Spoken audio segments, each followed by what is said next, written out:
মনোনীত ধর্ম হলো ইসলাম ধর্ম। জোরে বলুন সুবহানাল্লাহ।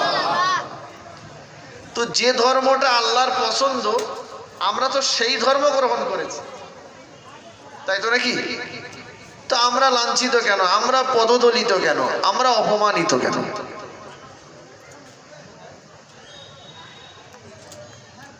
এটা তো সেই ভারতবর্ষ যে ভারতবর্ষে কলেমার ঝান্ডা উত্তোলন করেছিলেন খাজা গরিবে নওয়াজ মঈনুদ্দিন চিশতি আজমিরি রহমাতুল্লাহ আলাইহি। তখন কি ভারতবর্ষে মুসলমানের সংখ্যা এত বেশি ছিল? একটু কথা বলেন। তাড়িয়ে দিতে পেরেছিল তারা খাজা বাবাকে? পারিনি। বরঞ্চ খাজা বাবা নিজে হাতে করে ৯০ লক্ষ বেদিনকে মুসলমান করিয়েছিলেন। সুবহানাল্লাহ। এটা তো সেই ভারতবর্ষ ধর্মতলার ৫ রাস্তার মোড়ে সুফি ফাতে আলী ওয়াইসি রহমাতুল্লাহ আলাইহিকে লক্ষ্য করে ইংরেজ সরকারের পুলিশ কর্মচারীরা ১৮ রাউন্ড গুলি করেছিল, একটা গুলিও তারা সুফি ফাতে আলীর গায়ে লাগাতে পারেনি। বলুন সুবহানাল্লাহ। এটা সেই ভারতবর্ষ যে ভারতবর্ষে রাজা চন্দ্রকেতু গোরাচাঁদ পীরকে বলেছিল সকাল হতে না হতে দেবালয়ের মন্দিরে লোহার বেড়ার গায়ে চাপার ফুল ফোটাতে হবে, তা না হলে আমাদের দেবতার সামনে তোমারে বলি দেব। গোরাচাঁদ পীর রাতের অন্ধকারে কোনো এমএলএ এর কাছে গিয়েছিল, এমপির কাছে গিয়েছিল, পার্টি অফিসে গিয়েছিল?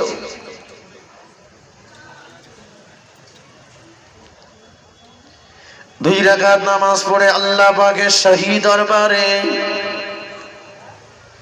২ হাত তুলে রোনাজারি করেছিলেন। আল্লাহ পাক,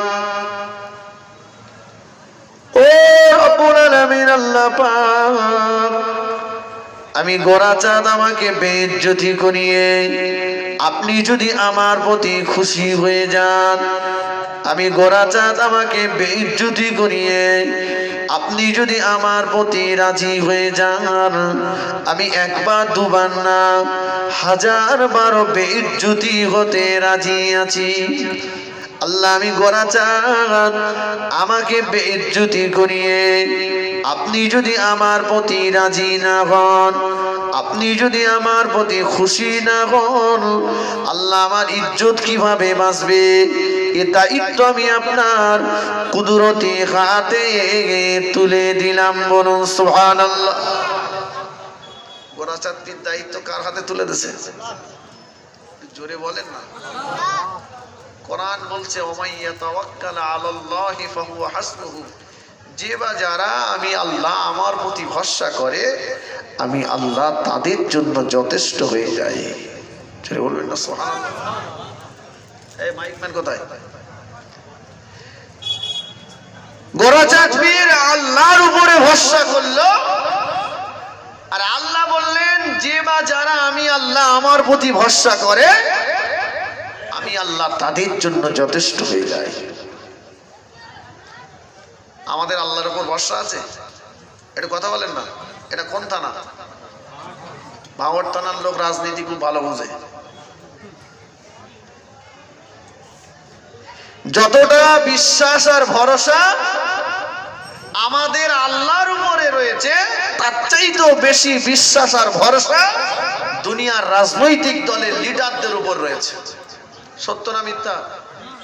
মুসলমানের ছেলেরা যতটা না সময় মসজিদে দেয়, মাদ্রাসায় দেয়, ধর্ম শেখার জন্য ইমাম সাহেবের কাছে দেয়, এর চাইতে বেশি সময় মুসলমানের ছেলেরা পার্টি অফিসে আর চায়ের দোকানে দেয়।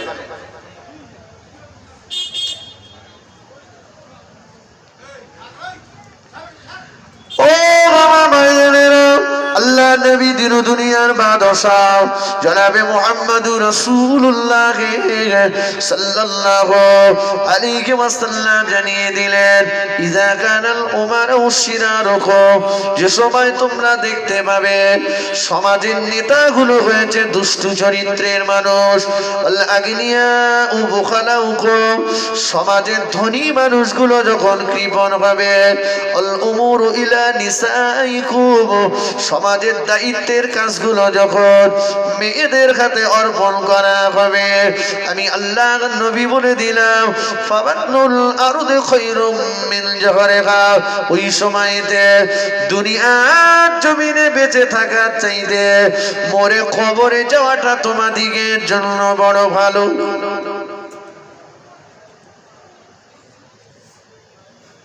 আমি কারোর মরে কবরে যেতে বলি, আমার অপরাধ রসুলের কথাটা বাংলায় আপনাকে বলেছি। রসুল বললেন নেতারা খারাপ, ধনীরা কৃপণ, দায়িত্বের কাজ মেয়েদের হাতে। ওই সময় দুনিয়ায় বেঁচে থাকার চাইতে মরে কবরে এসো।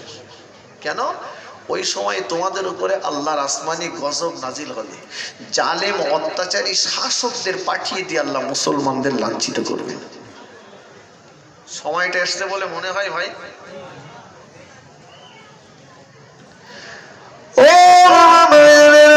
আল্লাহ নবী দিন দুনিয়ার বাদশাহ জনাবে মুহাম্মদুর রাসূলুল্লাহ সাল্লাল্লাহু আলাইহি ওয়াসাল্লাম মুসলিম শরীফের হাদিস পাকে ভিতরে জানিয়ে দিলেন জামানার মানুষেরা যখন 15টা অন্যায়ের ভিতরে লিপ্ত হয়ে যাবে, 15টা পাপের ভিতরে লিপ্ত হয়ে যাবে, ওই সময়তে ওদের উপরে আমার আল্লাহর গজব নাজিল হবে। আল্লাহ নবী জানিয়ে দিয়েছেন ও আমার সাহাবীরা, আমি রাসূলুল্লাহ জানিয়ে দিলাম সমাজের অযোগ্য ব্যক্তিরা যখন যোগ্যতার আসনে বসে সমাজের নেতৃত্ব দেবে, ওই সময়তে আমার আল্লাহর গজব নাজিল হবে। আল্লাহ নবী জানিয়ে দিয়েছেন সমাজের মোড়ল মাতব্বরেরা যখন জনসাধারণের পয়সাগুলো ইচ্ছে মতো লুটতরাজ করে খাবে, ওই সময়তে আমার আল্লাহর গজব নাজিল হবে। আল্লাহ নবী জানিয়ে দিয়েছেন ও আমার সাহাবীরা, আমি রাসূলুল্লাহ জানিয়ে দিলাম মসজিদে বসে বসে মানুষ যখন দুনিয়ার কথাবার্তা আলোচনা করবে, ওই সময়তে আমার আল্লাহর গজব নাজিল হবে। আল্লাহ নবী জানিয়ে দিয়েছেন আমি রাসূলুল্লাহ বলিয়ে দিলাম সমাজের পুরুষ মানুষগুলো যখন নারীর গোলাম হয়ে যাবে, ওই সময়তে আমার আল্লাহর গজব নাজিল হবে। আল্লাহ নবী জানিয়ে দিয়েছেন ছেলে মেয়েরা যখন মা বাপকে ভাত দেবে না, অসৎ চরিত্রের যুবকদের ডেকে ডেকে বন্ধু বানাবে, ওই সময়তে আমার আল্লাহর গজব নাজিল হবে। আল্লাহ নবী জানিয়ে দিয়েছেন যখন গান বাজনার প্রাচুর্য বেড়ে যাবে, ওই সময়তে আমার আল্লাহর গজব নাজিল হবে। ভাই 15টা আমি বলিনি, তবে যে কটা বলেছি হচ্ছে না হচ্ছে না।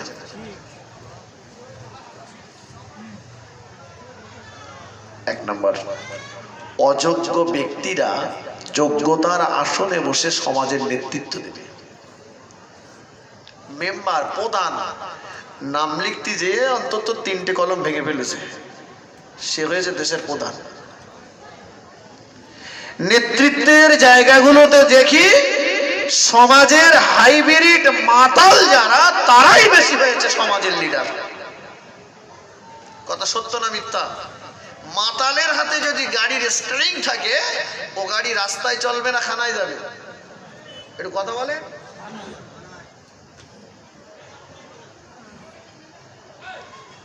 কি আজীব দুনিয়া! যে দেশের সরকার মদের লাইসেন্স দেয়, সেই দেশের সরকার রাস্তা থেকে মাতাল তুলে থানায় নিয়ে যায়। যাদেরকে দেখি খাকি পোশাক পরে আর রাস্তার থেকে মাতাল তুলে নিয়ে লকআপে পুরে রাখতে, থানায় যেয়ে দেখি টেবিলে জোড়া পা তুলে দিয়ে তাদের মদ খেতে। ঠিক কিনা? হাইব্রিড মাতাল, প্যান্ট শার্ট নেকটাই পরা ভদ্র বাবু রাতের অন্ধকারে খোঁজ করুন, রেস্টুরেন্টে আর বারে যেয়ে পাওয়া যাবে। মদের আড্ডাতে পাওয়া যাবে। মুসলমানের ছেলেরা টাকা হয়েছে, একটু টাকা হয়েছে, ওদের ধর্মসভার মজলিস ভালো লাগে না, চটে বসাটা নাকি মান সম্মানের ব্যাপার। এরা মসজিদে নেই, মাদ্রাসায় নেই, চটে বসে ওয়াজ শোনে না। ওদের রেস্টুরেন্টে পাবেন, পার্কে পাবেন, বারে যেয়ে পাবেন, পতিতালয়ে যেয়ে পাবেন। ভুল বলছি আমি?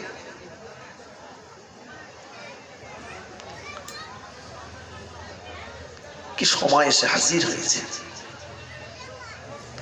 মদিনার খলিফা ওমর ফারুক রাদিয়াল্লাহু আনহু, আবু বকরের পরে ওমরকে বলা হচ্ছে খলিফা হতে।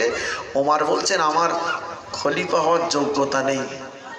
যার সম্পর্কে রাসূল বললেন কানা বাদি নবিয়ান, আল্লাহ যদি আমার পরে কাউকে নবী করতেন কানা ওমর ও নবিয়া, হযরত ওমরকে আল্লাহ নবী করতেন। জোরে বলুন না সুবহানাল্লাহ। সেই ওমর বলছে আমার যোগ্যতা নেই। আর আমাদের তো আর যোগ্যতা হ্যাঁ, ভোট দেওয়াই লাগে না তো যোগ্যতা কোথায়? আর মদিনার খলিফা ওমরকে সবাই বলে বলে বারবার রাজি করালেন। ওমর বলছেন আমি রাজি আছি, শর্ত আছে দুটো। এক নম্বর শর্ত হলো মৌলানার গদিতে বসে কোরআন হাদিস অনুযায়ী বিচার করব। দেশের কোন জনগণ যদি কোরআন হাদিসের বাইরে চলে ধড় আর গর্দান আলাদা করব।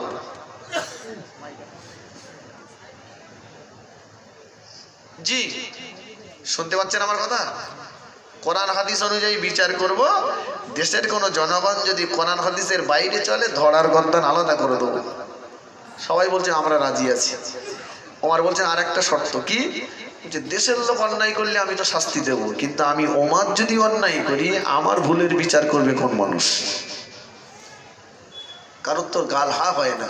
কারণ ওমর যে রাস্তায় যেত সে রাস্তায় 40 দিন শয়তান যেত না। কি হবে?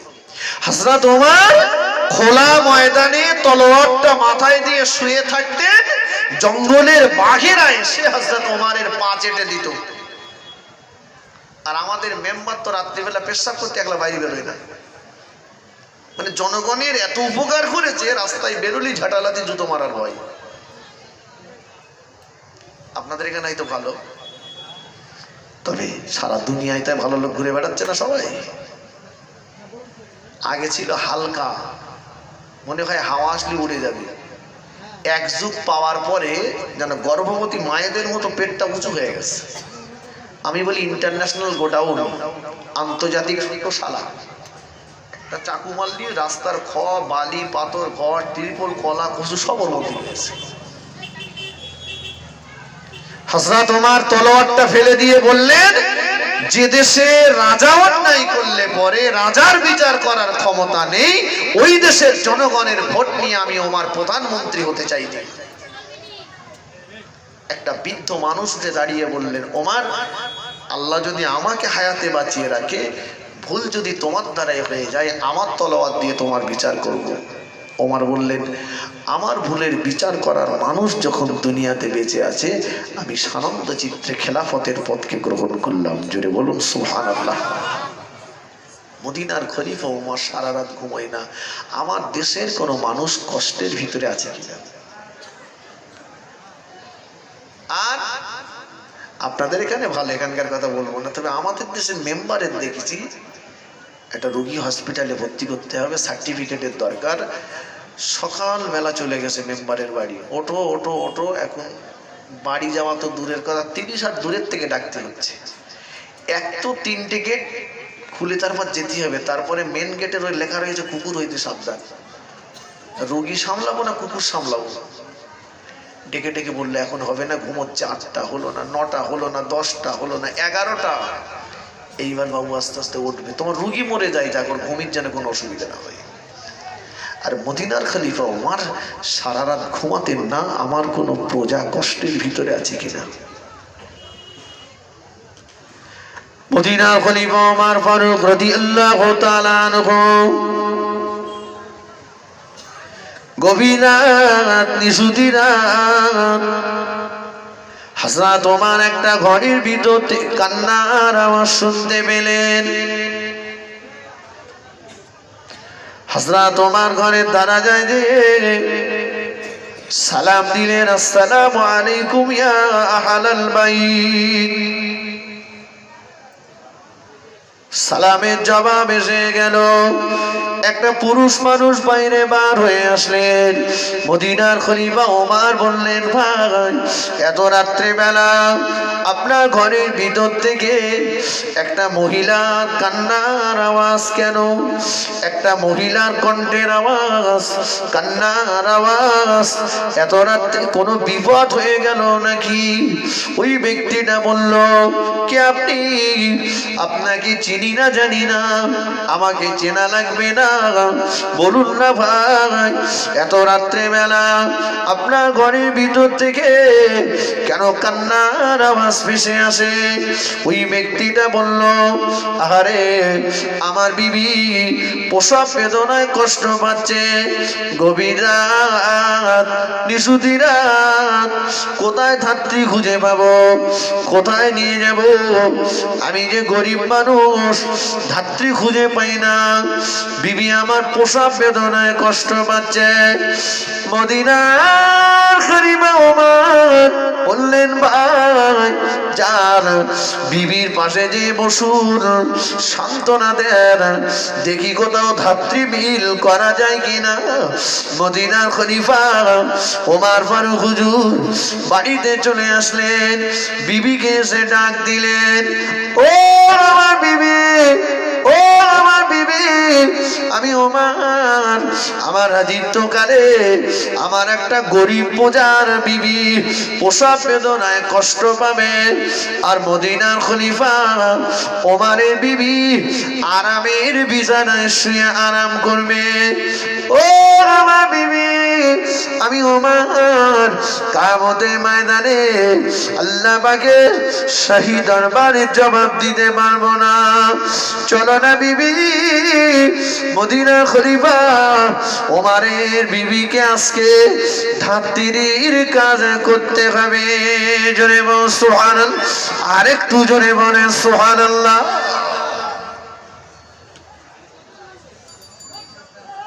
আমাদের মেম্বারের ভোল্টেজ তো আলাদা, আর মেম্বারের গিন্নির ভোল্টেজ আর এক রকম।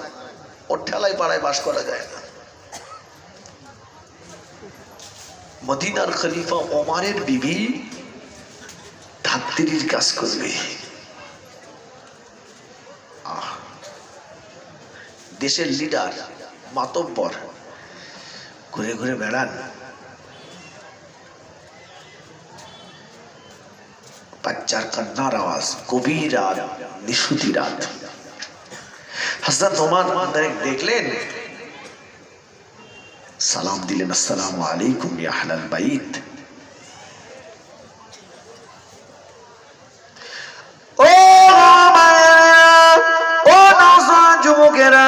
মদিনার খলিফা ওমর ফারুক রাদিয়াল্লাহু তাআলা আনহু, মদিনার খলিফা ওমর ফারুক রাদিয়াল্লাহু তাআলা আনহু দেখতে পেলেন একজন রমণী, একজন মহিলা ওনারে একটা হাড়ি দিয়ে, হাড়িতে কি যেন দিয়ে নাড়াচাড়া নাড়াচাড়া নাড়াচাড়া নাড়াচাড়া দিচ্ছেন।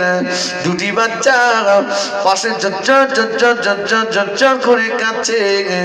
ফারুক আযম বললেন, মদিনার রমণী, ও মদিনার রমণী, এমন করে হাড়িতে কি রান্না করছেন? কেন বাচ্চা দুটি আপনার কান্নাকাটি করছে? কে আপনি? আপনাকে চিনি না, জানি না, চেনা জানা লাগবে না, বলুন না আপনার কি হয়েছে? আমি হলাম মদিনার একটা বেওয়া দুঃখিনী মহিলা, স্বামী আমার দুনিয়ার জমিনে বেঁচে নাই, কয়েকদিন যাবৎ অনাহারে বাচ্চাদের গড়ে কোনো খাওয়ার ব্যবস্থা করতে পারি না। আমার বাচ্চাদের কান্না আমি জনম দুঃখিনী মা সহ্য করতে পারি না, তাই ওনারে হাড়িয়া পানি পাথর দিয়ে উনানে হাড়িতে পানি আর পাথর দিয়ে নাড়াচাড়া দিচ্ছি। আমার বাচ্চারা মনে করছে মা রান্না করছে, রান্না হয়ে গেলে খাওয়া দেবে।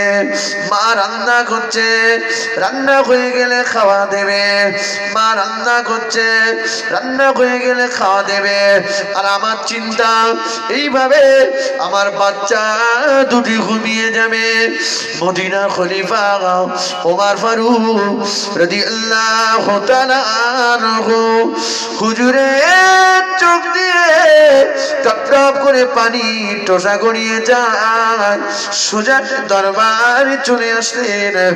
এক বস্তা আটা, প্রয়োজন মতো সবজিটা নিয়ে হযরত ওমর ফারুক রাদিয়াল্লাহু তাআলা আনহু ওই রমণীর দারাজায় হাজির হয়ে গেলেন। মা, এই নাও তোমার বাচ্চাদের মুখে আহার তুলে দাও মা, বাচ্চাদের খাওয়াও মা। আহারে ওই সময় ওই ব্যক্তিটা বলল, কে আপনি? চিনি না আপনাকে, জানি না। তবে আপনার মতো ব্যক্তি যদি মদিনার খলিফা হতো, আপনার মতো ব্যক্তি যদি মদিনার খলিফা হতো, মনে হয় মদিনাবাসীরা বড়ই শান্তি পেত। ওমর ফারুক হুজুর বললেন, মা বাচ্চাদের আঘাত দাও মা, আবার যদি কিছু প্রয়োজন হয় কাল সকালবেলা মদিনার খলিফার দরবারে চলে যাবে।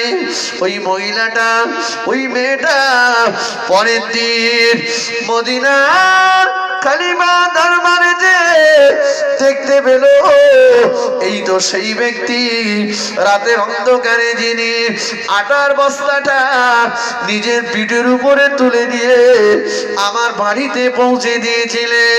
উনি অন্য কেউ নন, উনি হলেন মদিনার খলিফা ওমর। জোরে বলুন সুবহান, আর একটু জোরে বলেন সুবহানাল্লাহ।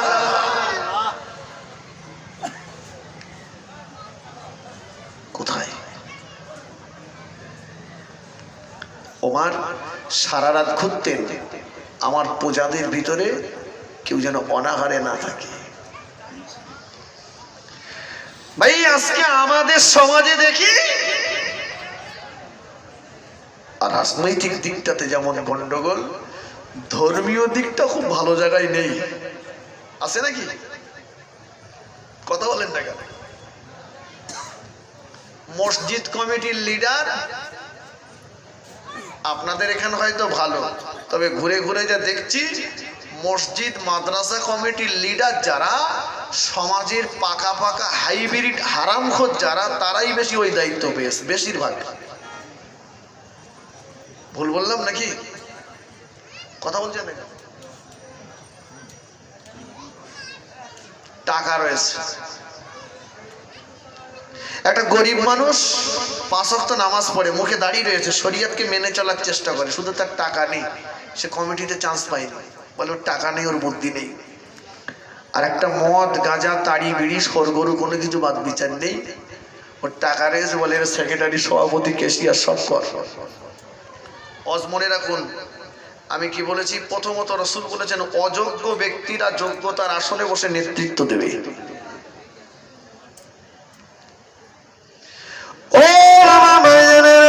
আল্লাহ পাক কোরআন শরীফের ভিতরে জানিয়ে দিয়েছেন, ইয়াউমা লা ইয়ানফাউ মালু ওয়ালা বানুন ইল্লা মান আতাল্লাহা বিকলবিন সালিম।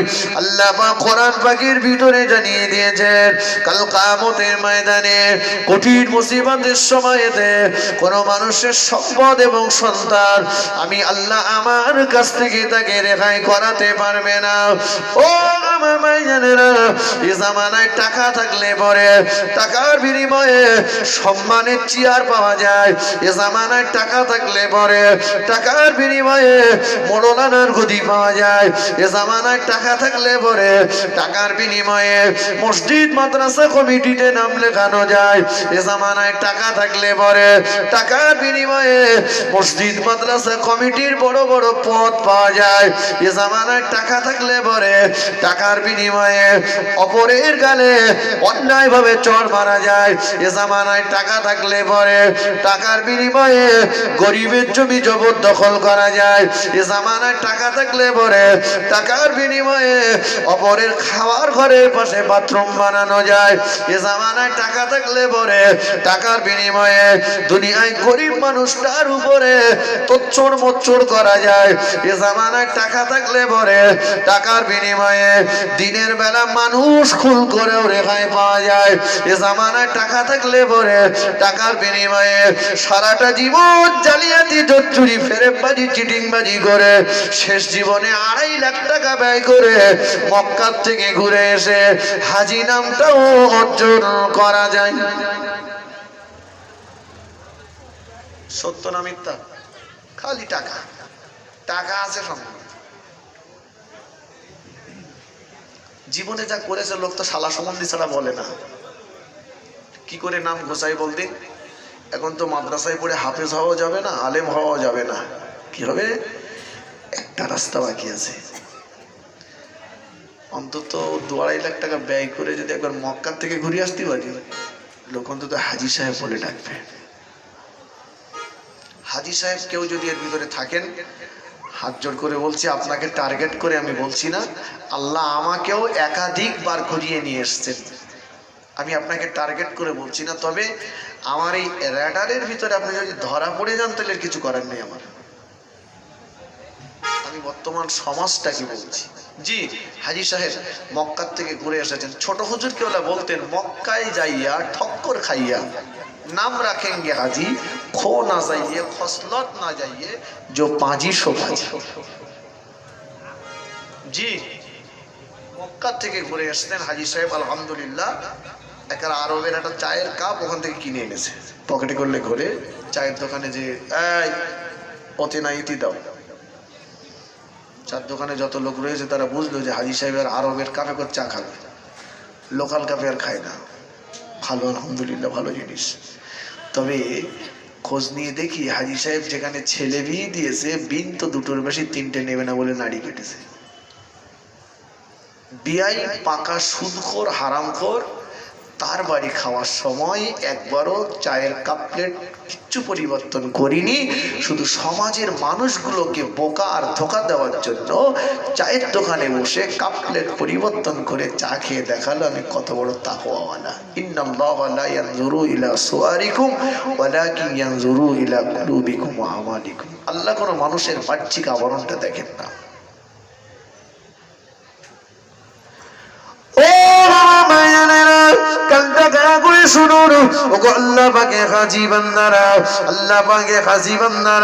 আল্লাহ আপনাকে সম্মান দিয়েছেন, আল্লাহ আপনার মর্যাদা দিয়েছেন, আপনি আল্লাহর খানায় কাবার মেহমান হয়েছেন। আল্লাহ নবী বলেছেন, মকবুল কাজের বদলা হলো আল্লাহ পাকের দয়ার জান্নাত। জোরে বলুন সুবহানাল্লাহ, আর একটু জোরে বলেন সুবহানাল্লাহ। আল্লাহ নবী বললেন, মকবুল হজের বদলা হলো আল্লাহ পাকের দয়ার জান্নাত। ও আমার ভাইজানেরা, আল্লাহ নবী দিন দুনিয়ার বাদশা জনাবে মুহাম্মদুর রাসূলুল্লাহ সাল্লাল্লাহু আলাইহি ওয়াসাল্লাম আরাফাতের ময়দানে দাঁড়িয়ে আল্লাহ পাকের দরবারে রোনাজারি করতে লাগলেন, আল্লাহ পাকের দরবারে কাঁদতে লাগলেন। ও রব্বুল আলামিন, আল্লাহ পাক হাজী বান্দাদের জীবনের গুনাহকে আপনি মাফ করে দেন। আল্লাহ হাজী বান্দাদের জীবনের গুনাহকে আপনি মাফ করে দেন। আল্লাহ আল্লাহ নবী দোয়া আরাফাতের ময়দানে কবুল হলো না। আল্লাহ নবী ওই দিন রাত্রে বেলাতে মুজদালিফায় দাঁড়িয়ে আল্লাহ পাকের দরবারে রোনাজারি করতে লাগলেন। গল্প বলছি না বাবা, কিতাবটার নাম হলো ও শিক্ষা বসিরাত আল্লামা রুহুল আমিন রাহমাতুল্লাহ আলাইহির লেখা হজ্জের বিবরণের ভিতরে লিখে দিয়েছে, আল্লাহ নবী ওই দিন রাতে বেলা মুজদালিফাতে দাঁড়িয়ে আল্লাহ পাকের দরবারে রোনাজারি করতে লাগলেন। ও রব্বুল আলামিন আল্লাহ পাক হাজী বান্দাদের জীবনের গুনাহকে আপনি maaf করে দেন। আল্লাহর নবীর দোয়া আল্লাহ পাকের কাছে কবুল হলো না। আল্লাহর নবী খানা কাবা শরীফে এসে দোয়া চাইছেন, আল্লাহ হাজী বান্দাদের জীবনের গুনাহকে maaf করে দেন। বিদায়ী হজের দিনে রাসূলুল্লাহ তাওয়াফে জিয়ারত করে খানায় কাবাকে সামনে রেখে আল্লাহ পাকের দরবারে জজ্জা করে কাঁদতে লাগলেন, আল্লাহ হাজী বান্দাদের জীবনের গুনাহকে আপনি maaf করে দেন। আমার নবীর কান্না আল্লাহ পাক সইতে পারে না গো। আল্লাহ পাক জানিয়ে দিলেন, আয় আমার হাবিব, আয় আমার নবী, আমি আল্লাহ পাক আপনার ইজ্জত সম্মানের খাতিরে হাজী বান্দাদের জীবনের গুনাহকে maaf করে দিলাম, তবে হক ব্যতীত সমস্ত গুনাহ। কি বললেন? একটু কথা বলেন। হক ব্যতীত সমস্ত গুনাহ। ভাই হক একটা কঠিন কঠিন কঠিন অধ্যায়। নামাজি রয়েছে, রোজাদার রয়েছে, হাজী সাহেব রয়েছে, মৌলানা সাহেব রয়েছে, মুফতি সাহেব রয়েছে, হুজুর সাহেব রয়েছে। আমার মতো কত হুজুর স্টেজে বসে গলা লম্বা করে ওয়াজ করে খোঁজ নিয়ে দেখেন সব ঢোল করে দিয়েছে। কেউ ভাইয়ের ফারাজ নষ্ট করেছে, কেউ বোনের ফারাজ নষ্ট করেছে, শ্বশুর বাড়ির সম্পত্তি তসরুফ করেছে, ভাইপোর ফারাজ নষ্ট করেছে। জি, চারটে ছেলে দুটোকে দিয়েছে আর দুটো দিইনি, ছেলেগুলোর দিয়েছে, মেয়েগুলোর ফাঁকি দিয়েছে। জি, মুরদ রয়েছে, দুটো বিয়ে করেছে, একটা পরের বাড়ি কাজ করে খাচ্ছে, আর একটারে রাজসিংহাসন দিয়েছে। আছে না নেই? মরে দেখো কবরে সব সেকেন্ডে সেকেন্ডে দুপুরে বাস পড়বে। কোন আলেম মাওলানা মুফতি পীর সাহেব কারো ক্ষমতা নেই না। আল্লাহর দরবারে হাত তুলতে তুলতে হাত যদি আসমানে ঠেকে যায়, আল্লাহর রাস্তায় হাঁটতে হাঁটতে হাঁটু দুটো যদি ক্ষয় হয়ে যায়, খোদ কাবা শরীফের ভিতরে যদি মাথা ঠুকে ঠুকেও মাথা ফেটে যায়, দোয়া কবুল হবে না। দোয়া কবুলিয়াতের জন্য কাবায় যাওয়া লাগবে না। যার হক নষ্ট করেছেন তার কাছে যান, সে যদি ক্ষমা করে তো ক্ষমা হবে, তা না হলে পৃথিবীর কোন দরবারে আপনার জন্য ক্ষমার জায়গা নেই। গিজগিজ করছে আসামি। দেখবেন হকের ব্যাপারে রাসূলুল্লাহ কতটা সজাগ ছিলেন। হজ করেছেন আপনি, করেন, রাসূলের দরবারে যাচ্ছেন আপনি জানেন, রাসূলুল্লাহ মা হালিমাতুস সাদিয়ার একটা স্তন পান করেছিলেন আর একটা করেননি, ঠিক কি না? কেন? মায়ের কোল থেকে শিক্ষা দিলেন, আমি যদি দুটো স্তন পান করি আমার দুধ ভাইয়ের অধিকারকে নষ্ট করা হবে। ক্ষমতা রয়েছে আপনার, করেন। শরিয়ত বলেছে চারটে। কি চারটে? কি কথা বলছি দেখেন, চারটে কি? চাষা হাসতেছে। চারটে কি? বিয়ে করেন, সমান অধিকার করবার মতো যোগ্যতা যদি আপনার থাকে। কিসে কিসে সমান? ঘর বাড়িতে সমান অধিকার, পোশাক পরিচ্ছদে সমান অধিকার, খাওয়া দাওয়ায় সমান অধিকার, দৈহিক আর শারীরিক শক্তিতে শেখানো সমান অধিকার যদি দিতে পারেন, করেন, চারটে করেন, অসুবিধা নেই। তবে প্রথম একটা করলাম ভালো লাগলো না, ওটারে ফেলে দিলাম, ওইখান সেখান যাই যা খুশি তাই করুক যাক। আবার একটা করলাম। জানেন হকের ব্যাপারে রাসূল কতটা সজাগ। আল্লাহ রাসূল অসুস্থ, বিমারি, ইন্তেকালের আগে আল্লাহ নবী দিন দুনিয়ার বাদশাহ জনাবে মুহাম্মদুর রাসূলুল্লাহ সাল্লাল্লাহু আলাইহি ওয়াসাল্লাম সমস্ত বিবিদেরকে কাছে ডাকলেন, আমাদের সমস্ত আম্মা জানদেরকে আল্লাহর নবী এক জায়গাতে ডাকলেন, এক জায়গায় ডেকে বললেন, ও আমার বিবিরা, ওগো আমার বিবিরা, আমি রাসূলুল্লাহ আমি বড় অসুস্থ, আমি নবী বড় বিমারি, আমি রাসূলুল্লাহ এই অবস্থাতে যদি আমি ঘর বদল করি, বিছানা বদল করি, আমি রাসূলুল্লাহ আমার অসুস্থতাটা বেড়ে যাওয়ার সম্ভাবনা বেশি বেশি রয়েছে। এজন্য আমি নবী তোমাদেরকে বলছি, ও আমার বিবিরা, তোমরা সবাই মিলে যদি আমাকে অনুমতি দাও, আমি রাসূলুল্লাহ এই অসুস্থতার কটা দিন আমি আমার ছোট বিবি তোমাদের বুবুজান আয়েশার ঘরেতে কাটাবো। আমি আমার ছোট বিবি তোমাদের ছোট বুবুজান আয়েশার বিছানাতে কাটাবো, যদি তোমরা আমাকে অনুমতি দাও। আল্লাহ নবীর বিবিরা, আমাদের আম্মা জানে না ঝরঝর ঝরঝর ঝরঝর করে কাঁপতে লাগলেন। আল্লাহ নবী, আপনার মতো স্বামীকে পেয়ে জীবন আমাদের ধন্য হয়ে গিয়েছে হুজুর। সারাটা জীবন আপনার সঙ্গে সংসার করলাম, কোনোদিন আপনার দ্বারাই পক্ষপাতিত্ব হতে দেখিনি, কোলে টানাটানি কখনোই হুজুর আপনি আমাদের সঙ্গে করেননি। আজকে আপনার অন্তিম সময়েতে হুজুর আপনি অসুস্থ, এই সময়ে তো আপনি ইচ্ছা করলে আয়েশার ঘরে কাটাতে পারতেন, আমাদের অনুমতির কোনো প্রয়োজন আপনার ছিল না। তবু আল্লাহ নবী আপনি অধিকারের কথাটা স্মরণ করে আমাদের কাছে আপনি অনুমতি চাইছেন। হুজুর আমরা আপনার বিবিরা সম্মিলিতভাবে আপনাকে আয়েশার ঘরেতে থাকবার অনুমতি দিয়ে দিলাম। জোরে বলুন সুবহানাল্লাহ, আর একটু জোরে বলেন সুবহানাল্লাহ। আল্লাহ নবী বলেছেন, ও আমার সাহাবীরা, আমি রাসূলুল্লাহ বলে দিলাম তোমাদের ভিতরে ওই ব্যক্তিটাই ভালো যে তার বিবির কাছে ভালো। আমি রাসূলুল্লাহ আমি আমার বিবিদের কাছে ভালো। আমি যে কিতনা বড় হুজুর, সবচেয়ে বেশি কথা আমার বউরাই, ঠিক কি না? কথা বলেন না কেন? জলসা করে বাড়িতে শুই, এত জোরে নাক ডাকে ফজরের আজান কখনোই আজ জানি না। এ খোঁজ আপনারা রাখেন? আমার বিবি রাখি।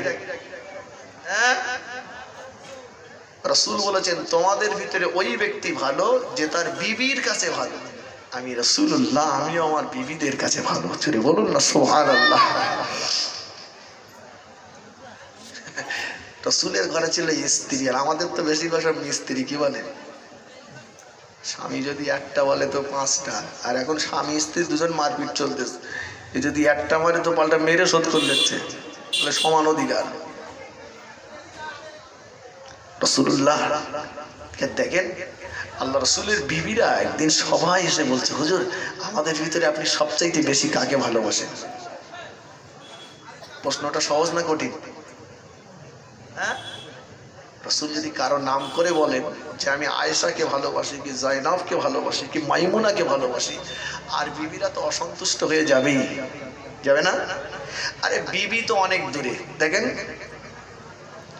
আল্লাহ নবী দিন দুনিয়ার বাদশাহ জনাবে মুহাম্মদুর রাসূলুল্লাহ সাল্লাল্লাহু আলাইহি ওয়াসাল্লামের কাছে আল্লাহ নবী বিবি আমাদের আম্মা জান আয়েশা সিদ্দিকা রাদিয়াল্লাহু তাআলা আনহা এসে বলছেন, হুজুর আপনি আমাকে একবার বলুন, আয় আল্লাহ নবী আমি আয়েশা আগে জান্নাতে যাব না আমাদের কলিজার টুকরি ফাতেমা আগে জান্নাতে যাবে?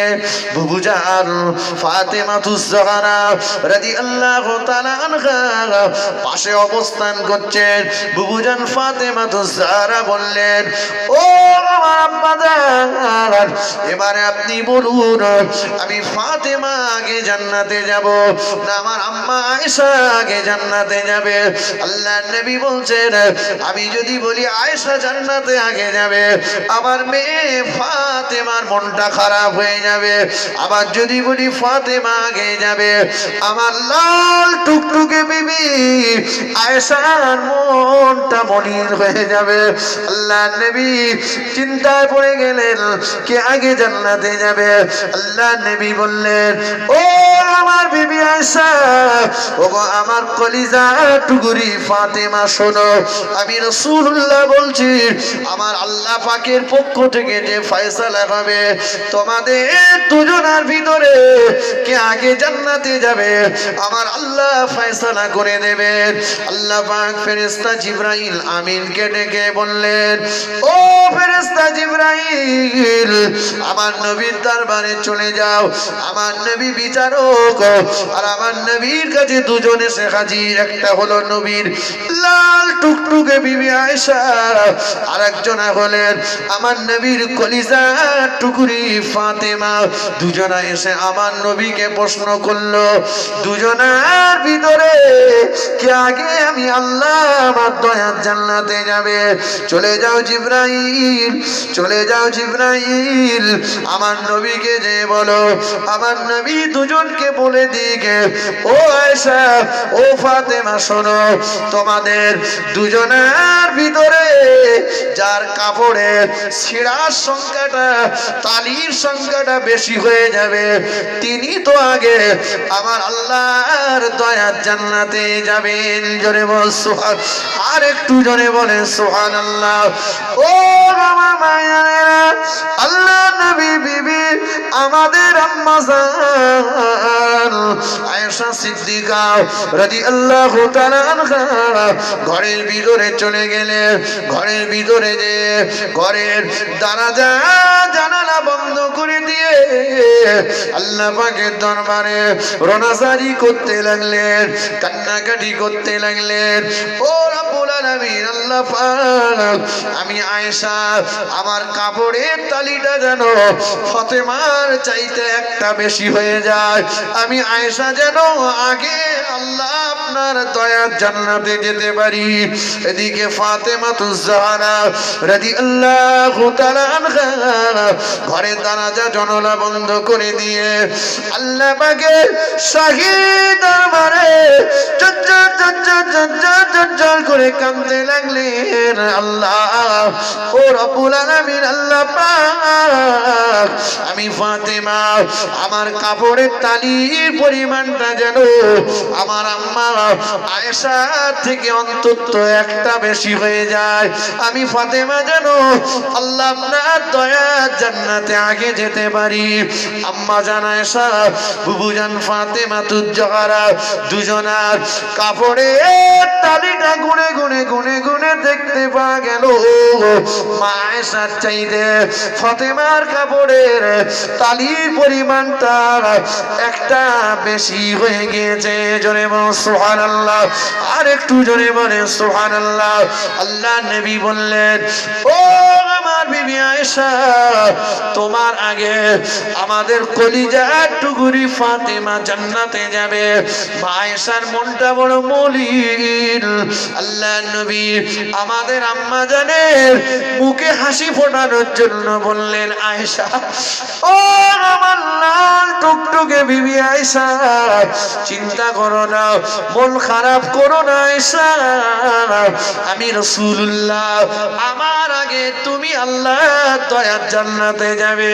ও আয়েশা, তুমি যতক্ষণ জান্নাতে না যাবে আমি রাসূলুল্লাহ ততক্ষণ আল্লাহ দয়ার জান্নাতে যাব না। আয়েশা, ফাতেমা তোমার আগে যাবে, আর তুমি আয়েশা, আমি রাসূলুল্লাহ আমার আগে জান্নাতে যাবে।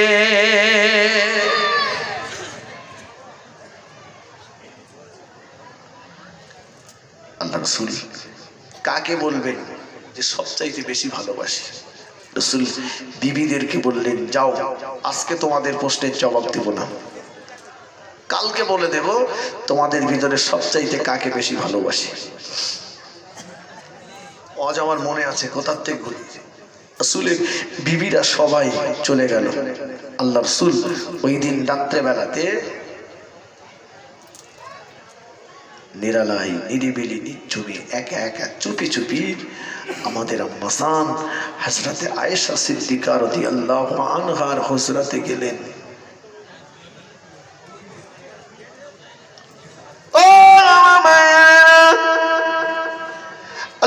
নবী আমাদের আম্মা জান আয়েশা সিদ্দিকা রাদিয়াল্লাহু তাআলা আনহা হযরতে যে আমাদের আম্মা জান আয়েশাকে পাশে বসিয়ে নিলেন।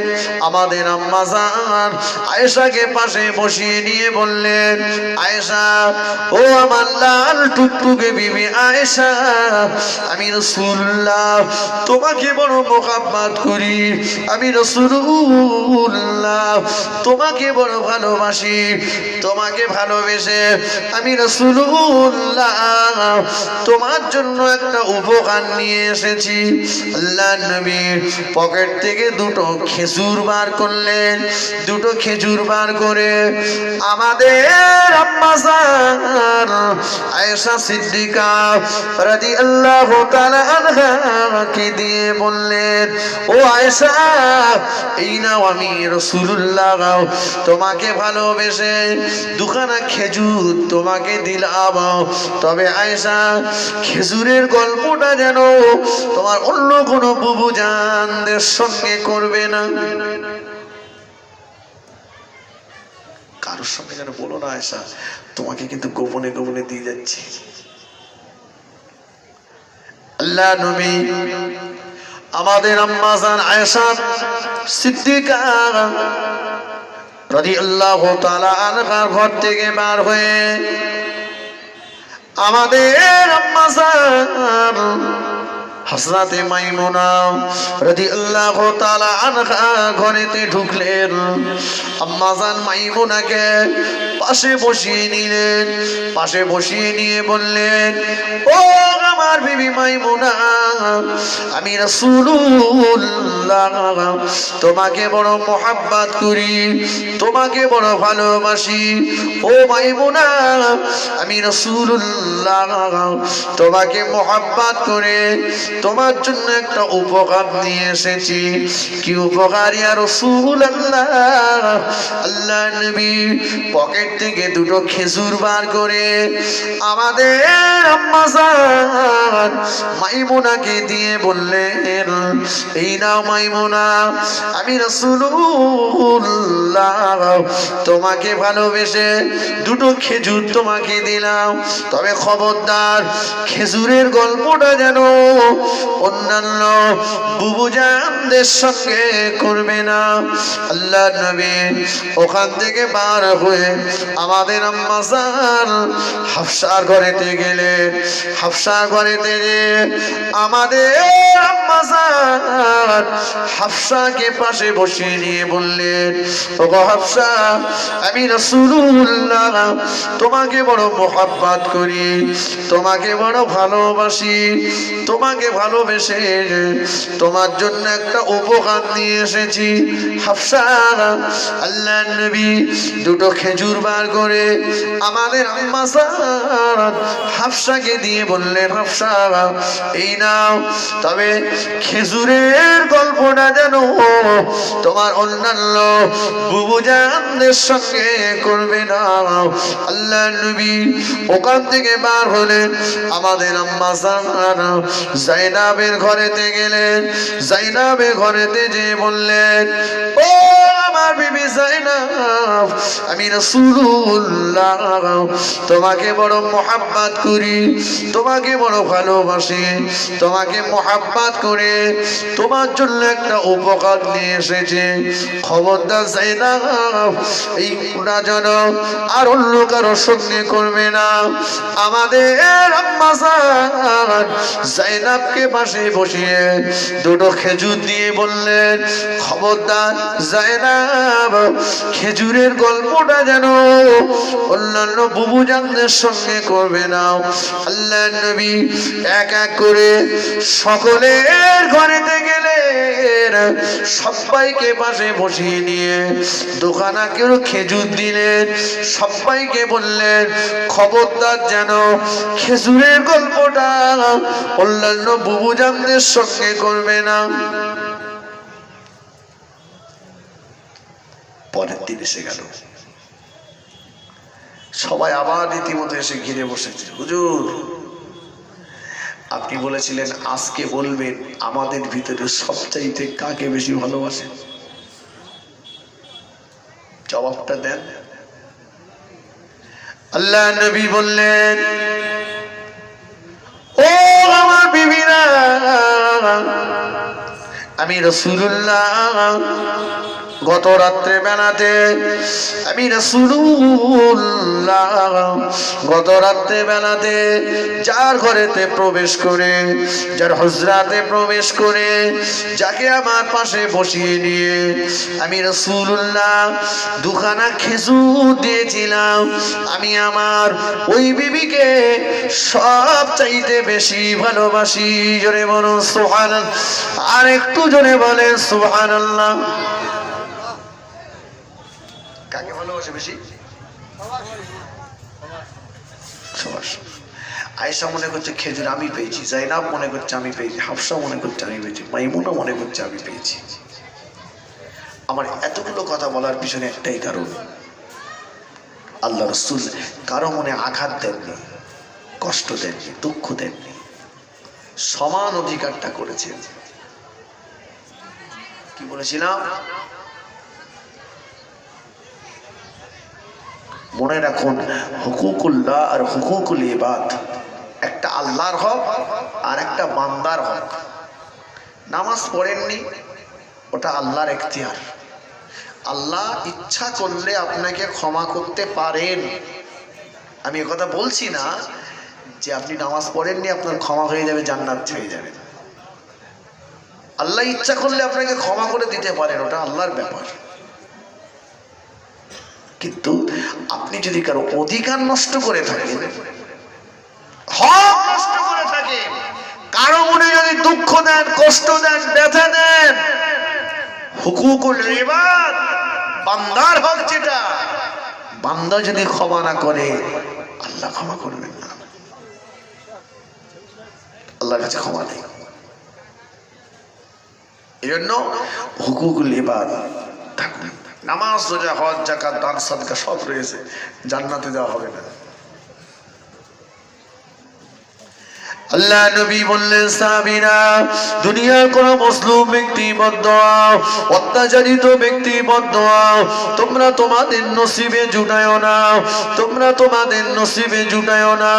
কারণ অত্যাচারিত হয়ে ওই মানুষটা যখন আল্লাহ পাকের দরবারে দুটো হাত তুলে দোয়া চায়, তার ওই দোয়া আল্লাহ পাকের আরশে আজিমের মাঝখানে কোনো পর্দা থাকে না। তার ওই দোয়া আল্লাহ পাকের আরশে আজিমের মাঝখানে কোনো পর্দা থাকে না। ওই দোয়াটা আল্লাহ পাকের দরবারে কবুল হয়ে যায়।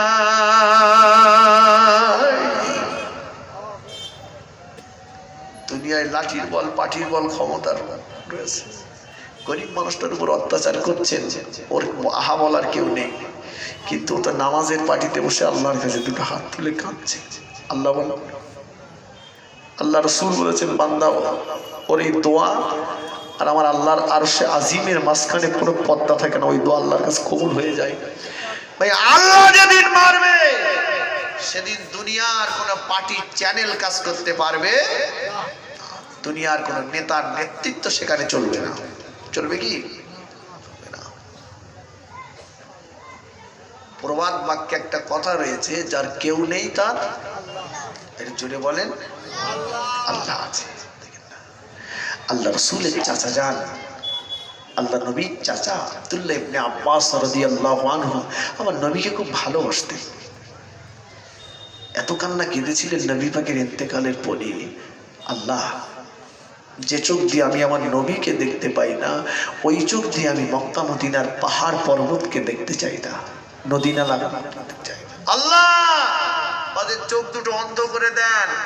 এত কান্না কেঁদেছিলেন, চোখের পানি শেষ হয়ে চোখ খুন বার হয়ে আল্লাহ নবীর চাচার চোখ দুটো অন্ধ হয়ে গেছিল। আমার রাসূলকে একদিন বলছে, বাবা ভাতিজা মুহাম্মদ সাল্লাল্লাহু আলাইহি ওয়াসাল্লাম কয়েকদিন ধরে তোমাকে খুব একটা কথা জিজ্ঞাসা করব ভাবি, কিন্তু সময় সুযোগ হয়ে ওঠে না। তোমাকে জিজ্ঞাসা করব। কি চাচা যান? বাবা, একদিন জ্যোৎস্না রাত্রেবেলা তোমাদের ঘরেতে গেলাম, তুমি তখন ছোট, তোমার তোমার দেখার জন্য মনটা খুব ব্যাকুল হলো। গেলাম, যে দেখি তোমার আম্মা ঘুমাচ্ছে, তোমাকে দোলনায় শুইয়ে দিয়ে, ঘরেতে কেউ নেই, দেখছি দোলনাটা অটোমেটিক দুলছে। বাবা, ঘরে কেউ নেই, দোলনা দুলছে, আমি আশ্চর্যিত হয়ে গেলাম।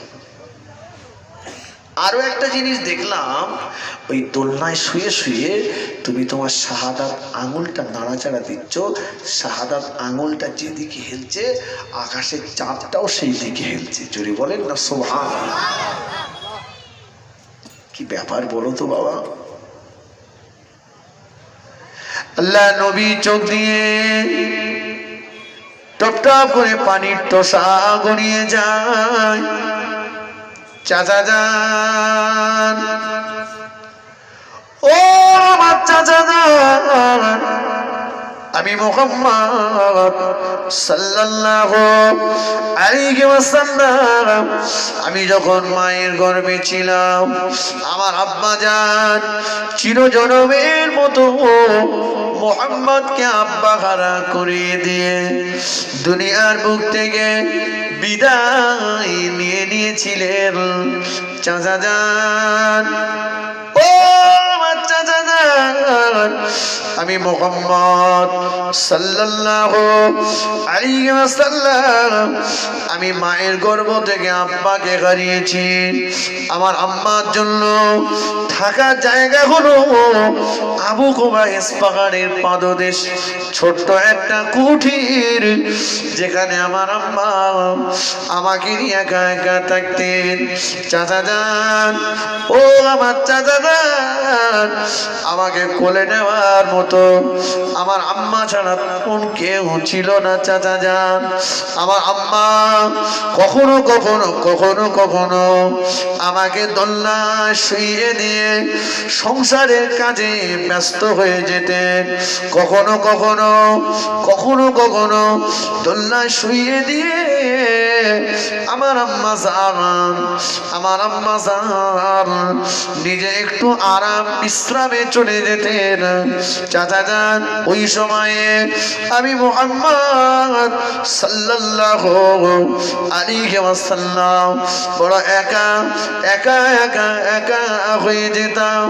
আরে আল্লাহ নবী বললেন, ও আমার চাচা যান, যে সময় আমি মুহাম্মদ সাল্লাল্লাহু আলাইহি ওয়াসাল্লাম আমার দোলনায় দোল দেওয়ার জন্য দুনিয়ার কেউ ছিল না, ওই সময় আল্লাহ পাক আমি মুহাম্মাদের জন্য একটা ফেরেশতাকে নিযুক্ত করে রেখেছিলেন।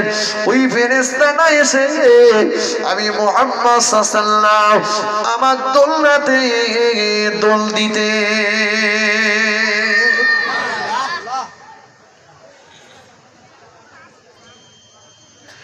ও মদিনা মুহাম্মদ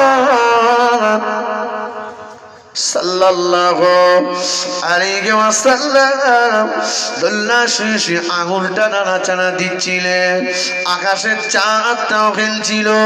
আল্লাহ নবী ঝরঝর করে কাঁদতে লাগলেন। চাচা যান, ও আমার চাচা যান, আমি মুহাম্মদ সাল্লাল্লাহু আলাইহি ওয়াসাল্লাম আমার আম্মা আমাকে গরিবী সংসারে গরিবী হালতে আমাকে লালন পালন করছিলেন। আমার আম্মা আমাকে একা একা রেখে দিয়ে কখনো সংসারের কাজ করতেন। আমার আম্মা দোলনায় আমার হাতে খেলনা দেবে এমন টাকা পয়সা আমার আম্মা ছিল না। ও আমার চাচা যান, আমি মুহাম্মদুর রাসূলুল্লাহ দোলনা শুয়ে শুয়ে আমি আমার শাহাদাত আঙুলটা নিয়ে নাড়াচাড়া দিতাম, শাহাদাত আঙুলটা নাড়াচাড়া দিতাম। আল্লাহ পাক মুহাম্মাদের জন্য আকাশের চাঁদটাকে আল্লাহ খেলনা বানিয়ে দিয়েছিলেন। আঙুলটা খেলাতাম, চাঁদটা হেলতো, আঙুলটা নাড়াচাড়া দিতাম, চাঁদটাও নড়াচড়া করতো। আমি রাসূলুল্লাহ দোলনায় শুয়ে শুয়ে ওই চাঁদের দিকে খেয়াল করতাম। জোরে বলুন সুবহানাল্লাহ, আর একটু জোরে বলেন সুবহানাল্লাহ। ও যার কেউ নেই তার তো আল্লাহ রয়েছে না। দুনিয়ার ওই অসহায় মুসলিম গরিব মানুষটার উপরে অত্যাচার করো না। আল্লাহ নবী বললেন, ও মাসামিনা, আমি রাসূলুল্লাহ বলে দিলাম, তোমরা যদি মনে মনে করো তোমাদের মরণে কষ্টটা কম হয়ে যাক, মরণটা তোমাদের আসানের সঙ্গে হয়ে যাক, মরণটা তোমাদের সহজভাবে হয়ে যাক, আমি রাসূলুল্লাহ বলে দিলাম, দুনিয়ার দুর্বল মানুষ যারা, অসহায় মানুষ যারা, কমজোরি মানুষ যারা, ওদের সঙ্গে তোমরা নরম ব্যবহার করো। মরণের কষ্ট যদি কমাতে চাও, দুনিয়ার দুর্বল অসহায় কমজোরি যারা, ওদের সঙ্গে তোমরা নরম ব্যবহার করো। ভাই, আমি সেই হকের কথাটাই বলছি। আজকে দুনিয়াতে দেখছি সবলের উপরে, সবলেরা চালাচ্ছে দুর্বলের উপরে অত্যাচার। কথা সত্য না মিথ্যা? ক্ষমতা অপব্যবহার করে চলছে অত্যাচারের স্টিম রোলার। আজ থেকে ১৫০০ বছর আগে আল্লাহর নবী বলেছিলেন, সায়াতিজ জামানুন আলা উম্মতি তাকুনু কুলুবুহুম কাকুলুবিজ জিয়াব। খুব শীঘ্রই আমার উম্মতের ভিতরে এমন একটা সময় আসবে যে সময়ে মানুষের অন্তরগুলো হবে হিংস্র জন্তুর ন্যায়। সুন্দরবনের জঙ্গলের রয়্যাল বেঙ্গল টাইগার গোল গাছের আড়ালে ওত পেতে বসে আছে। একটা মা হরিণ মনের আনন্দে তার দুটো বাচ্চাকে নিয়ে খেয়ে বেড়াচ্ছে। হরিণের লক্ষ্য নেই বাঘের দিকে, কিন্তু বাঘের লক্ষ্য হরিণের দিকে। বাঘের একটা স্বভাব হলো, শিকার যতক্ষণ আয়ত্তের ভিতরে না আসেও লাভ দেয় না। মা হরিণটা মনের আনন্দে খেতে খেতে যে আয়ত্তের ভিতরে এসে গেল, ওই গোল গাছের আড়াল থেকে বাঘটা এক লাফ দিয়ে মা হরিণটাকে ধরে তার ঘাটটাকে মুটকে দিল, বুকটাকে ফিরে কলিজাটা টেনে বার করলো। সুন্দরবনের জঙ্গলের এই জানোয়ারটা একবারও কি ভাবলো, মা হরিণটাকে যদি মারি তোর বাচ্চা দুটোর অবস্থা কি হবে? কথা বুঝে আসেনি? সুন্দরবনের জঙ্গলের এই জানোয়ার কি ভেবেছে? ভাবিনি। সুন্দরবনের জঙ্গলে বাস করা চার পেয়ে এই জানোয়ার এ ভাবেনি যে মাকে যদি মারি বাচ্চা দুটোর অবস্থা কি হবে। আজকে আমাদের মানব সমাজে কিছু মানুষরূপী জানোয়ার ঘুরে বেড়াচ্ছে দুনিয়াবি স্বার্থে, রাজনৈতিক স্বার্থে। কত মায়ের কোলতালা খালি করেছে, কত বিবিকে বিধবা বানিয়েছে, কত বাচ্চা এতিম হয়ে গিয়েছে। সুন্দরবনের জঙ্গলের জানোয়ার ভাবিনি আমাদের মানব সমাজে ঘুরে বেড়ানো মানুষরূপী জানোয়ারটাও ভাবিনি। এই দুটো জানোয়ারের ভিতরে কোনো পার্থক্য আছে? মনে করবেন জানোয়ার, ওটা আমি বলিনি, কোরআন বলছে উলাইকা কাল আনাম, ওরা চতুষ্পদ জানোয়ারের সমতুল্য। পরি আল্লাহ বললেন বালহুম আদাল, ওরা জানোয়ারের থেকেও নিকৃষ্ট। ক্ষমার জায়গাটা যেন আমাদের কাছে নেই। খালি মসজিদ দিয়ে আল্লাহ আল্লাহ ক্ষমা করে দাও, ক্ষমা সাগর। আল্লাহ তুমি ক্ষমার সাগর, ক্ষমা করে দাও। ক্ষমা পাবে কি করে? কোন লজ্জায় তুমি ক্ষমা চাও? তুমি তোমার ভাইকে ক্ষমা করতে পারলে না, তুমি তোমার প্রতিবেশীকে ক্ষমা করতে পারলে না। যে মানুষের উপরে দয়া দেখায় না আল্লাহ তার উপরে দয়া দেখায় না। সমাজ দেখুন আজকে কোথায় চলে গেল। কার কথায় তুমি পশুর মতো আচরণ করলে আর একজনের উপরে? তুমি একটা মায়ের সন্তান, তোমারও সন্তান রয়েছে, তোমারও বিবি রয়েছে, ঠিক কিনা?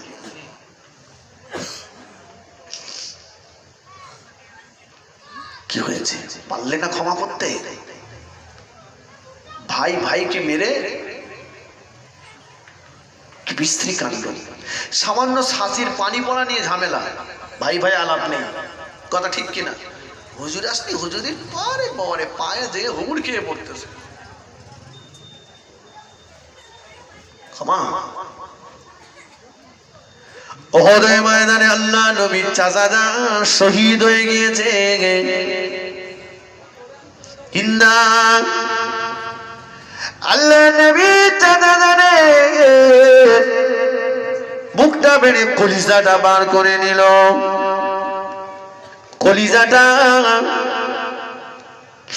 নিজে গানে চিবিয়ে চিবিয়ে চিবিয়ে চিবিয়ে চিবিয়ে চিবিয়ে খেলো। আল্লাহ নবী চাচা জানে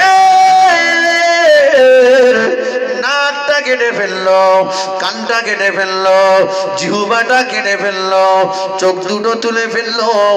নবী চাচা জানে গুপ্তঙ্গটা কেটে টুকরো টুকরো করে একটা সুতোতে হাড়ের মতো গেঁথে নিয়ে গলায় পরিধান করলো। পারবেন ক্ষমা করতে? কথা বলেন না কেন? ক্ষমা করতে পারবেন? খালি বলছে হাওয়া ঘুরুক, মজা দেখাবো। সারা জীবন যদি হাওয়া ঘুরলি মজা দেখা দেখি হয়, শান্তি কবে আসবে? কবে আসবে শান্তি? এই মুসলমানদেরকে বলির পাঠার মতো ব্যবহার করা হচ্ছে, আর এরা কিচ্ছু না। এদেরকে ব্যবহার করে সমাজের এই অযোগ্য ব্যক্তিরা, আমি শুরুতেই একটা কথা বলেছি, অযোগ্য ব্যক্তিরা যখন যোগ্যতার আসনে বসে সমাজের নেতৃত্ব দেবে, ওই সময় আল্লাহর গজব নাজিল হবে। পশুর মতো ব্যবহার করছে। আল্লাহ নবী আমার চাচা জানে মাথার কাছে দাঁড়িয়ে ঝরঝর করে কাঁদতে লাগলেন। নবী এত দুঃখ পেলেন, এত কষ্ট পেলেন। আল্লাহ নবী 63 বছর হায়াতে জিন্দেগিতে কখনো এত কান্না কাঁদেন না, এত দুঃখ আফসোস। আল্লাহ নবীর চোখ দিয়ে টপ টপ করে পানির টোসা গড়িয়ে যায়। চাচা যান, ও আমার চাচা যান, দ্বীন ইসলামকে জিন্দা করার জন্য অনেকে জীবন দিয়েছে, অনেকে শহীদ হয়েছে চাচা যান, কিন্তু তাদের সঙ্গে আপনার আসমান জমিন কেন, তার চাইতে বেশি ফারাক। চাচা যান জীবন দিয়েছে, খুন দিয়েছে, বিবি হারিয়েছে, বাচ্চা হারিয়েছে। চাচা যান, ও আমার চাচা যান, আপনি জীবন দিয়েছেন, বিবি হারিয়েছেন, বাচ্চা হারিয়েছেন, আবার আপনি আপনার নাকটাকেও দ্বীন ইসলামের জন্য দিয়েছেন। চাচা যান জীবন দিয়েছেন, খুন দিয়েছেন, বিবি হারিয়েছেন, বাচ্চা হারিয়েছেন, আবার আপনি আপনার চোখ দুটো দ্বীন ইসলামের জন্য দিয়েছেন, কান দুটো দ্বীন ইসলামের জন্য দিয়েছেন। চাচা যান, চাচা যান, আল্লাহ পাক, ও নবীর আল্লাহ পাক আমার চাচা জানকে আপনি সাইয়্যিদুস শুহাদা, শহীদার দিকে সরদার, শহীদার দিকে নেতা বানিয়ে দেন। আল্লাহ নবী এত কান্না কাঁদেন, এত দুঃখ পেলেন রাসূলুল্লাহ।